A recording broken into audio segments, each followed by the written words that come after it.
Премиере, мислам дека ова отиде предалеку и дека треба да ја преземете одговорноста во свој раце,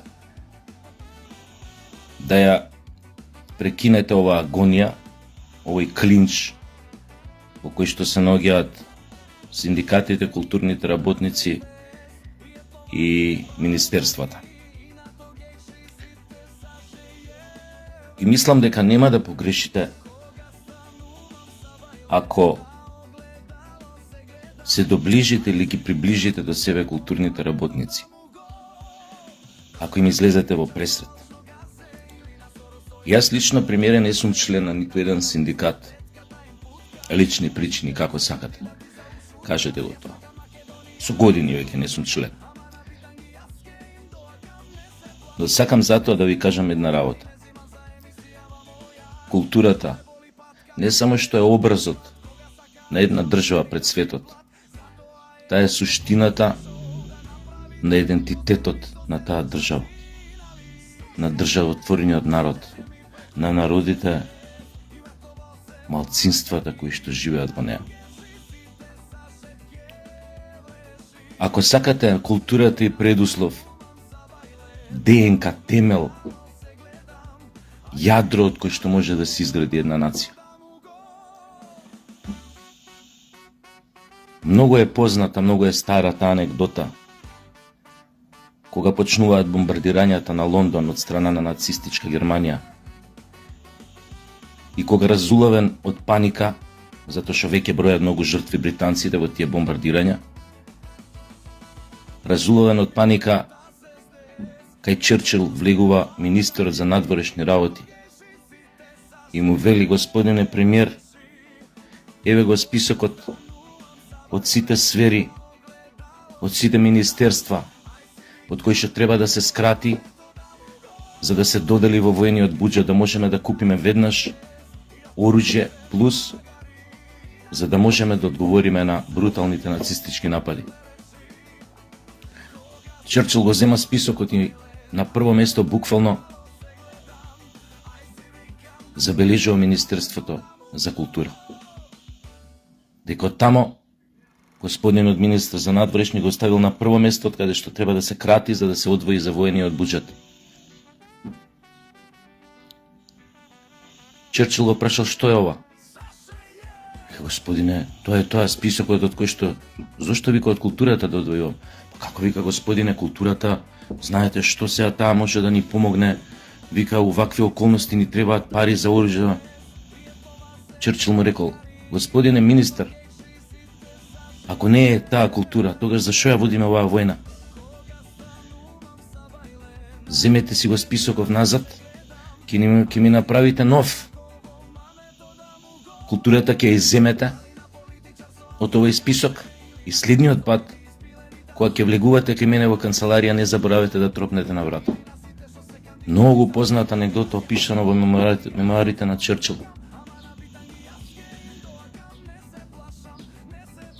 Верувам дека ниеден од вас не мисли дека Америка го освои светот затоа што имаше атомска бомба. Затоа што го пукна со атомска бомба, Хирошима ја пукна и Нагасаки го пукна. Затоа што имаше моќно оружје. Соединетите држави го освоја светот со нивните филмови, со нивната музика, со нивната литература, со нивната уметност.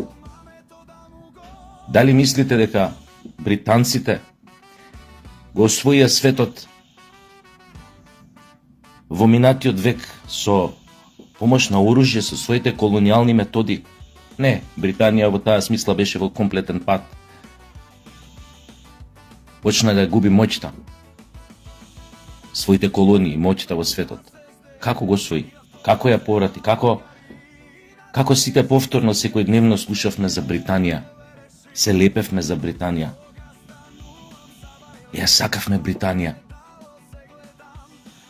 Поради Битлси, поради Ролинг Стоунси, поради Цепелин, поради мал милион писатели, поради Монти Пајтонс. поради феноменалните британски филмови, ирските, шкотските, нивната музика, пак ја кажам, и од ирска, и од шкотска, и YouTube, и Cardigans, и Mardigans. Нели е ова доволен доказ на сите оние неверни томи кои што се дрзнуваат од позиција на така наречени новинари да плукаат по културните работници, особено по театрите и по глумците, дека ништо не работеле. Дел од нив, затоа што IQ-то не им е поголемо од бројот на кондурите што ги носат, а дел од нив затоа што поседуваат документи дека се пациенти, тоест дека имаат симптоми на разни психози и други потешки ментални пореметувања. Тие, премиере, таквите апологети не ви бркаат работа. Може да ве стават само во уште понепријатна позиција. Вас ви требаат разумни луѓе разумно да ви ги објаснат овие работи. Да не влегувате без потреба во клинч, во судар со 2300, 400, 500 луѓе, кои што се уверени дека имаат добар колективен договор кој им ги гарантира правата, без разлика во кое време бил потпишан и кој го составил и кои правници го направили и така натаму. Не е важно. Кога е нешто добро, не треба да се менува. А дека многу работи се абсурдни, јас 100 пати сум кажал овдека. И пак ќе ви кажам, и ако тоа не може да го следат луѓето кои што вие сте ги назначиле, не зборам само Министерството за култура, Министерството за финансии, вамо и таму. Ако ова не го разбираат сега, јас што го зборам, таквите луѓе не ви требаат. Таквите луѓе ве тераа да го свртите грбот против оние кои што утре ќе бидат вашиот образ пред светот.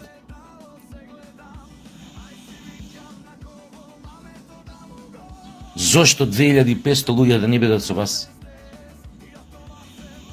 Тоа и се очекува од првиот човек на државата кој има ваква ситуација. Тоа е приказната со Александар и Гордиевиот чвор, Јазол. Стана дегутантно, стана предолго.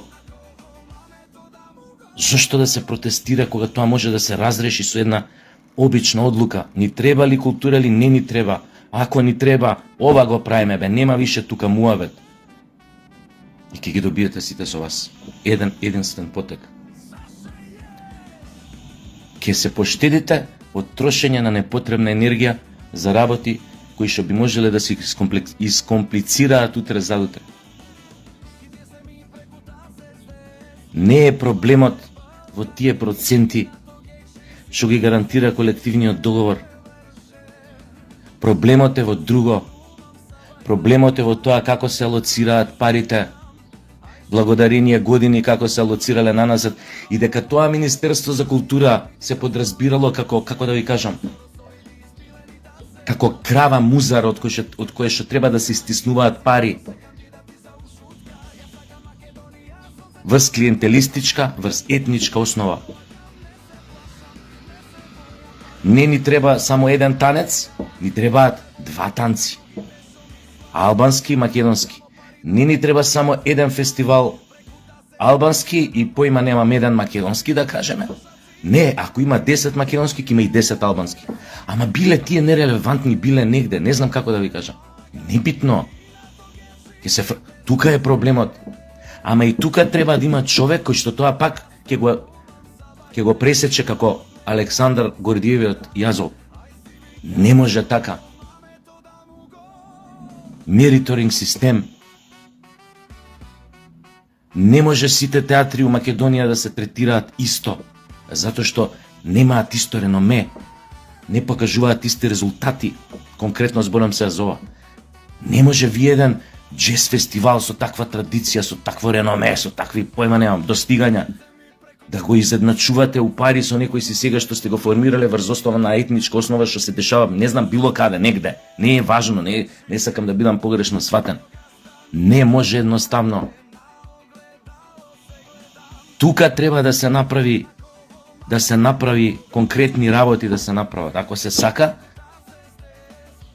да се скратат многу ствари, многу непотребни работи, кај што се фрлаат, се истиснуваат пари.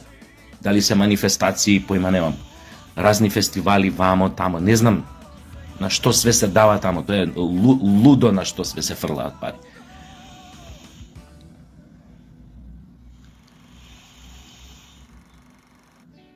Тука е проблемот. И тука треба да има човек, луѓе, екипа околу тој човек кој што овие работи ќе ги разрешат. Затоа што сите ние како институции на крај на година отчет му даваме на Министерството. Драмски театар на крај на година му дава на Министерството отчет. Со толку и толку пари сме направиле толку и толку представи. Од толку и толку представи ги гледале толку и толку илјади луѓе. Заработката од тие карти била толку и толку и толку. Не може на исто рамниште да биде третиран да драмски театар кој што појма немам. Направил супер профит минатата година од продајани карти, ги извадил неколку кратно, ги оправдал парите Министерството за култура што му ги дало за продукција, за представи. Неколку кратно повеќе пати ги оправдал тие пари. Не може да биде исто третиран и глумците у него, да биде исто третиран со некој друг кој што ни десетина од тоа го нема направено. Ни 50 од тоа го нема направено. Да не збориме за минатиот труд, за реномето. Да не збориме за тоа, тоа е друга приказна. Голем галиматија се. Не е наивна работата. Мора да имате луѓе у културата кои што навистина од корен ќе ги расчистат овие работи. А конкретно за овој проблем, што веќе долго време се провлекува. Мислам дека имате ингеренции да излезете джентлмен. И джек и джентлмен во исто време. Ова не му носи никому добро. Никому добро. А со една таква ваша одлука во корис на културните работници,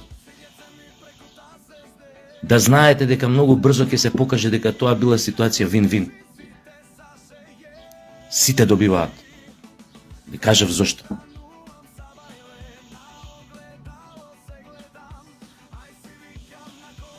Тие утре луѓе ќе бидат вашиот образ по светот.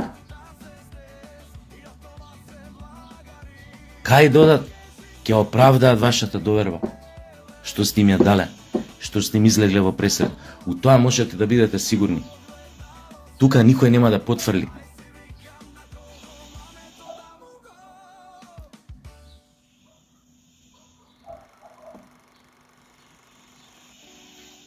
Така што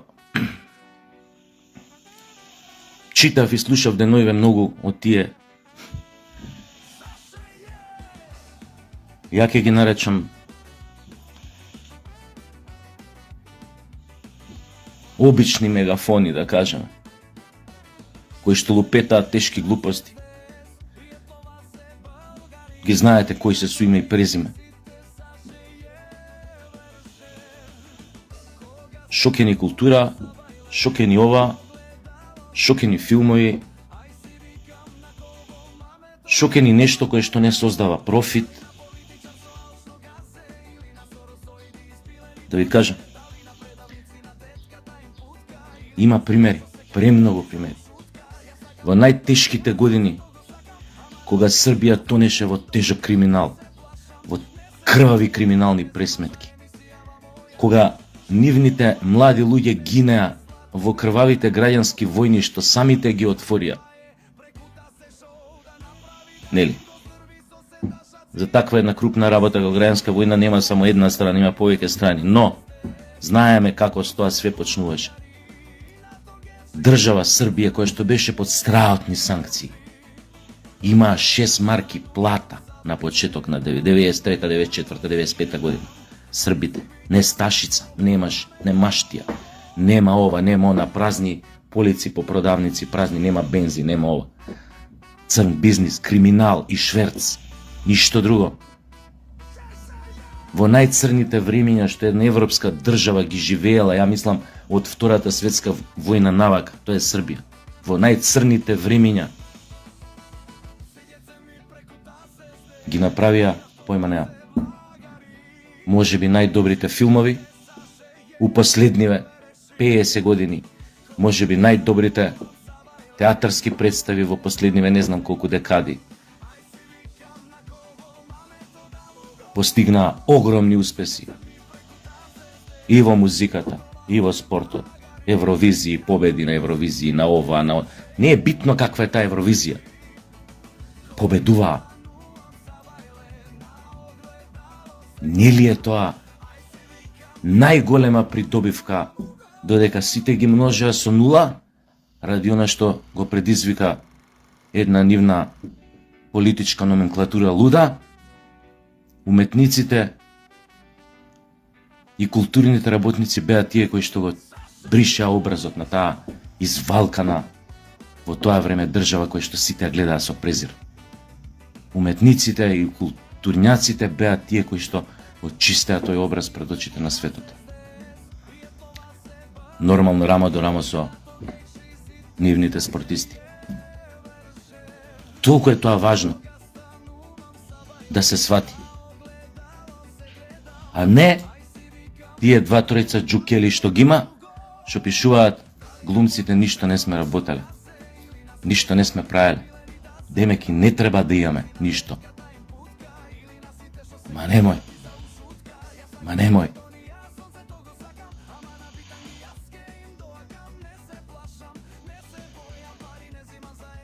Ке ми текне само на десетици настапи, дали у Париз, дали у Москва, дали у нашиот регион, од Вардара па до Триглава, па у Бугарија, у Сливен, во Стара Загора, во Софија, во не знам каде.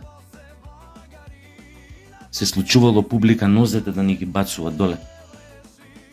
Нозете да ни ги бацува. Џукели едни, психопатски, што пишувате глупости, мислите дека сте многу паметни. И ти, психопат, и ти... Не ихем да ви именувам. Нозете ни ги бацувале, у буквална смисла. У буквална. А да не ви зборам на овациите што сме ги доживувале. 20 минути аплауз, да ти е незгодно да стоиш на сцена више. 20 минути. Тоа не е минута, 2, 3, 20 минути.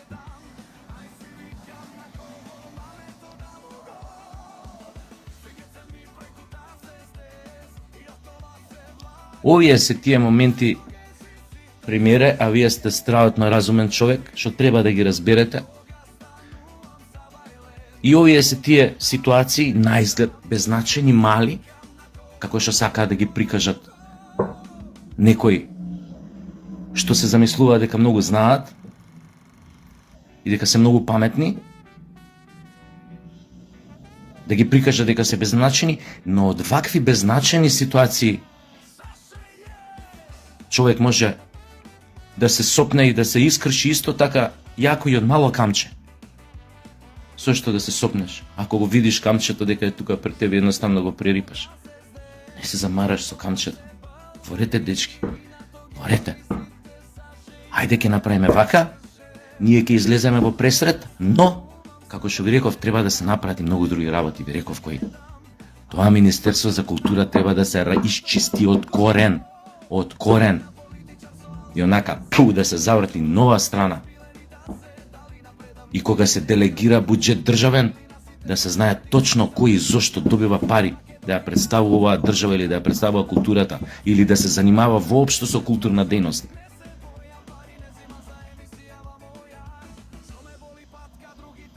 Зато е доведено до ваква ситуација. Затоа што се фрлани пари без контрола, без отчет. Зашо бе ја да му ги плаќам како Министерство за култура дуговите некому за струја на некоја културна институција, која што со ништо не придонела за оваа култура, која што дали една представа има направена у 2 години? Зашо бе да му плаќам струјата? А? Дуга за струја или за појма немам за што? Зашто тие пари не се влезат во ваквите проценти во плати, во појма немам што. Зошто? За миру куќа не бе. Не бе, ако се прави држава, ќе се прави држава. Добива оној што заслужува. Добива оној што ја подига летвичката, добива оној со реноме, добива оној со признанија меѓународни, со видливост меѓународна. Меѓу другото, на крај на година се даваат и такви отчети. Каде бил овој театар оваа година, кои фестивали бил застапен.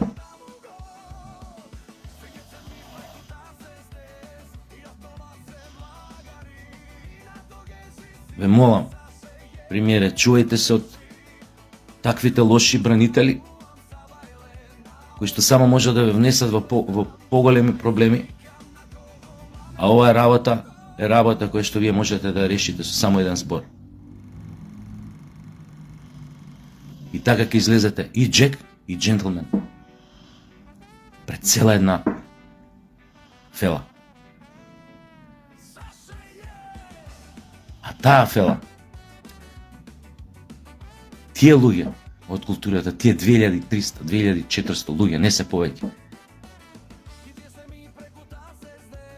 ќе знаат да ви се одолжат во најубавата можна смисла. Довидување.